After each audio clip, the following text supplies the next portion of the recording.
Alright guys, welcome to Wayne's World Garage. We're not at the sawmill today. We're in the basement, but not for long. It's only Monday. It's a beautiful day outside. This humidity's finally broken, but I wanted to get a couple things done before I go upstairs and work. I want to talk to you guys about moisture meters. Check this thing out. This is a beautiful piece of black walnut. Guess where we sawed it from? The sawmill. So last November, we sawed some black walnut that Doug and I snagged from Baltimore. That's B-A-L-I-M-O-R-E, Baltimore. They usually put Hun after it. And this is what we got. There's some beautiful piece of wood here. Sadly, somebody snagged the first few pieces of it, but I've got 4 of the pieces. Doug got a bunch. And if you look carefully, this is a little over 2 inches here on this one there. That's a little over 2 inches. It's hard to see, but let me get down here low. At least point the camera down low. Another 2-inch one and another 3 1/4 inch one. We're using a small saw, so they're no more than 20 inches wide, which is okay, because it is. And they've been down here now since November. This measures about 3 1/4 inches. Just a gorgeous piece of wood. We're going to make some tables out of it. We've got some good stuff to make tables out of. But here's what the question is. I've got 3 different moisture testers that we've purchased. I've got the low-end one from Amazon, the DR meter, or doctor meter. It's an intelligent moisture meter, number 918. We've got one with little probes in it. It's called a wood building material moisture meter, an MT270. It's got probes in it. So this is probeless here. This has got probes. Then, last week, I bought the Cadillac. The Cadillac of moisture meters. At least I think it is.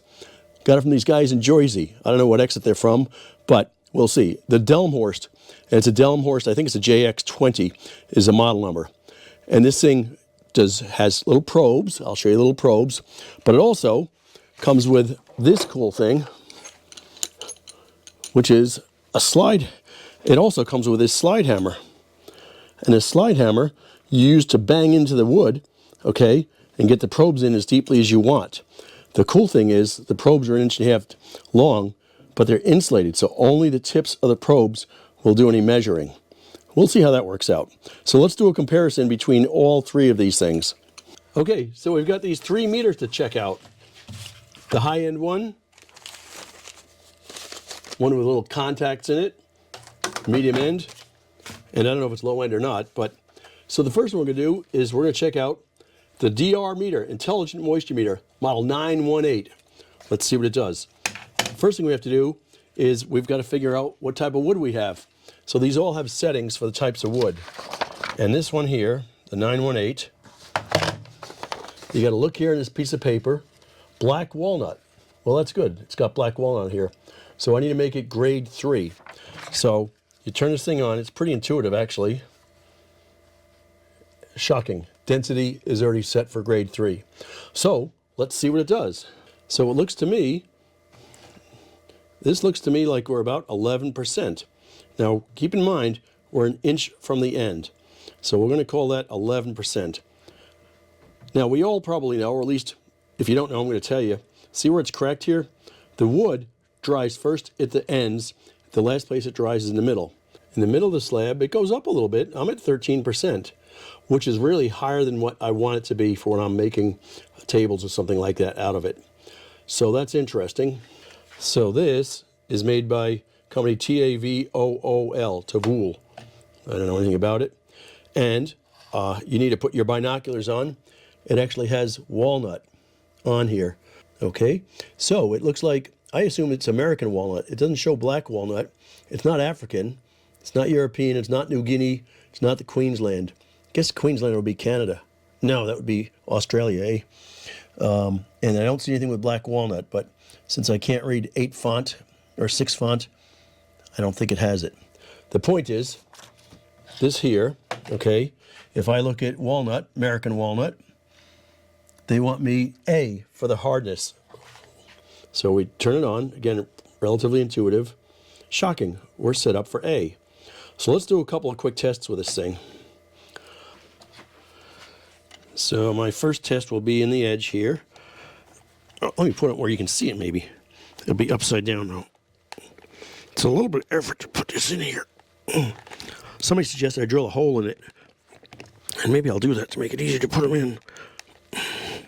I'm putting a lot of weight on it.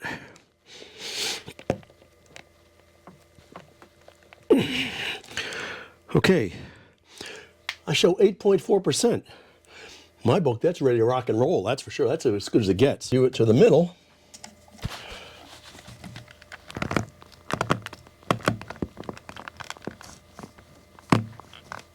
That's about as far in. I show 15%, which is kind of interesting. That's up quite a bit higher. Is it accurate? I don't know. So we've got 8% and 15. Clearly, the moisture content's a little bit higher towards the center. So at the very end of this thing, I show pretty much 17%. A little bit higher than I've showed before.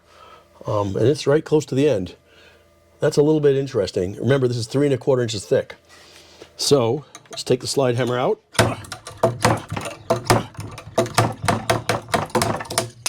It is pretty cool, except it leaves little pungy holes in it. So now let's put this thing in here and see what happens. The one thing is, with this thing, be a little bit careful. So the one thing they don't tell you, but you want to be a little bit careful with this thing. It's a slide hammer, and I've already pinched my hand in here once. So be careful when you're slamming this thing down.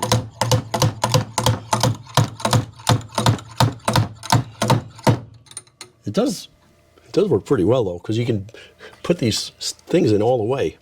All right, let's turn it on. It's beeping at me. Black walnut, 27.3. That tells me 27.3. That tells me I'm going to go to Pennsylvania this week and get this thing kiln dried. The moisture level is much higher than I thought it would be. What do I know? But it'll dry out. We're going to get it kiln dried. I'm not patient enough to wait another 3 years for it to dry in the basement. Stop beeping. God bless. So I don't have the patience to wait for this to kiln dry another 2 or 3 years. We're going to bring it to Pennsylvania. I think there's some Amish folks up there or some Mennonites. Guy's name is Emmanuel, and I left him a message. I called the other day, and he seemed like a really good guy. And they will kiln dry these guys, all 4 of them. So we'll bring them up there. So the question is, which here is the better one? Bottom line is, just like real life, you get what you pay for. $600, $50, and $30. I assume these $30 ones are okay if you're using wood that's less than 3/4 of an inch thick. That would be 3/4 or 4/4, 1 inch thick. Not much more than that. The probes on this guy, how long are these little probes? The Tavol, I'm sure I'm saying it wrong. They're not a half, the probes on this are not even a half an inch long. It's the 3/8 of an inch long. So 3/8, that would mean 3/4 inch wood.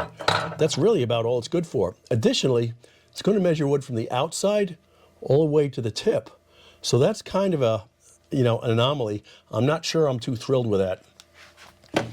Where this massive slide hammer is pretty good, because the only thing that works, this is all insulated all the way up to here. So I think, my opinion, for whatever that's worth, this is probably a better and more accurate tool. And as it turns out, when I talk to people who kiln dry commercially, they use this guy. What's the point of all this? Well, here's the point. Everyone wants to do woodworking. We're impatient.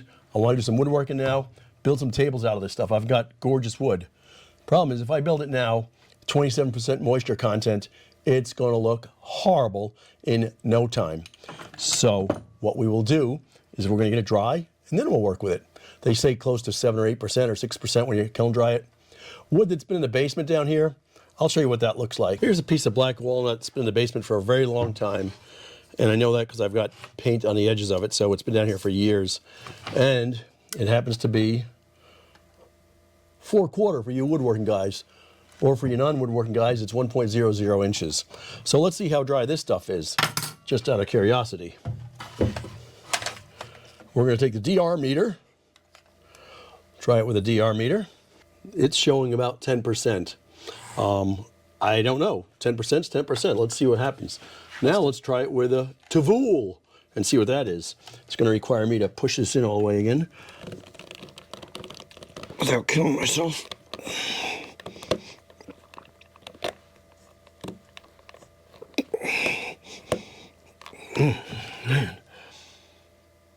8.8%. It's in the ballpark. It's within 10%, so I'm good with that. Now this guy here, I don't need these big probes, so we're going to take off this. And this here, these probes are not insulated, so we'll just put the probe in and see what we get. Of course, it won't go in the same holes. Shocking if it did. 8.9%. So they do kind of, I think these little ones work. The point is the little ones won't penetrate. Certainly the one with a probe is only going to go in 3/8 of an inch, good for 3/4 of an inch. This DR meter, the 918, I don't know how far that's going to go. So the question is, what's the better meter? Well, Wayno's opinion, you get what you pay for. And guess what? It costs 20 times what these other ones do, but maybe it's worth it. Let's try this high dollar one here. I'm going to put the probes in just a little ways. Yeah, a little ways, halfway down maybe. Using a slide hammer is just fun if you never used a slide hammer anyway. Okay. 10%. And that makes sense because 10%, it's been sitting down here for a long time. We'll call it a day. Thank you guys so much for watching. Appreciate it. Subscribe and give it a thumbs up. Apparently that's important. Thanks for watching. Take care.